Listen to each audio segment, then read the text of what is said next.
आप जान चुके अहम खबर दें आपको, गैर कानूनी तामीरात और पोर्शन माफिया के लिए बुरी खबर है कि डीसी सेंट्रल ने गैर कानूनी पोर्शन की खरीदो फरोख्त पर पाबंदी लगा दी।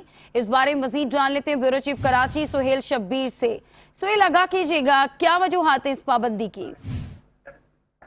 जी बिल्कुल, देखें, डिप्टी कमिश्नर डिस्ट्रिक्ट सेंट्रल हैं, इन्होंने जो है वो एक मुलाकात की है रियल एस्टेट एसोसिएशन के जो रजिस्टर्ड जो एम्प्लॉई हैं, वो मुलाजमीन हैं, उनके साथ। और इसमें ये बात तय की गई है कि डिस्ट्रिक्ट सेंट्रल में जितनी भी गैर कानूनी तामीरात हैं और जो पोर्शन है, उनकी खरीदो फरोख्त पर जो भी जो स्टेट एजेंट है वो मुलविस पाया गया, उसके खिलाफ ताबीदी कार्रवाई जो है वो अमल में लाई जाएगी और उनको जो है वो न सिर्फ बंद किया जाएगा बल्कि उनके खिलाफ जो है वो महकमा जाती कार्रवाइयां भी की जाएंगी।